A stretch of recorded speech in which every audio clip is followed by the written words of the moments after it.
I give you the word and explain what God means, and those, when I give this example, will know exactly what I do mean and what God is saying through the example that I'm giving. Now, Saul, he was king of Israel, and there was a certain battle that the enemy was defeating him in, and he was afraid, and the people were afraid, and so he cried out to the priest, and God inquired of the Lord, and the priest told him to go down to this one brook, and in 7 days, wait. Go down there and wait. And in 7 days, I get there, offering up, God will be pleased, and people be blessed. But on that seventh day, late in the evening, on that seventh day, I had to get up for this one. Late in the evening.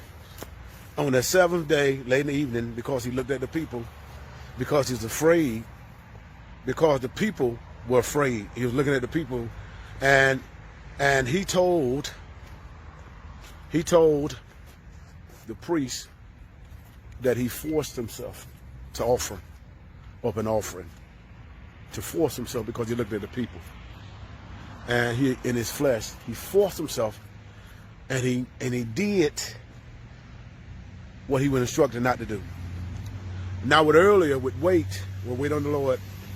And even anytime God says wait, the main thing that God is saying is to obey him. Meaning that if he told you to stay in a certain place, to stay in a certain position, to stay in a certain mindset, to stay in a certain prayer, when you get out of that particular place that he's told you to stay into, then you have disobeyed God. And so with Paul, the king, when he forced himself to offer up an offering and intrude into the priest's office, that's when the man of God showed up and said, you done something foolishly.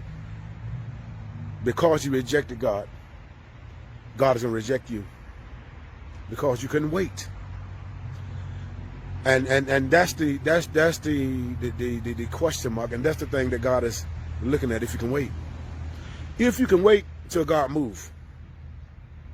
Because if you move on your own, you're going to lose it, you're going to mess it up. But God wants you to wait until he moves. He wants you to wait until he moves. Are you listening to me? That is the prophetic word. The instruction that God has given you. And you know what the instructions they are, and you know how long and what timetable. But many of you got weary because of your flesh, and because you're looking at the circumstances and you want to do something. Because you're just tired of being in this place. You're frustrated. But be careful with that frustration, because that frustration with Moses, it cut him out of the promised land, because he was frustrated. Because he did something that God didn't tell him to do. And he lost it. Don't you lose it. Wait. Wait. Wait on God. Wait right there. Don't do nothing. That's what he was saying. Wait right there and don't do nothing. But he waited for a while, but he did something. And because when he did something, that's when he lost his kingdom. Please hear God. Hear God concerning this situation. Is that all right? God bless you. Have a good day.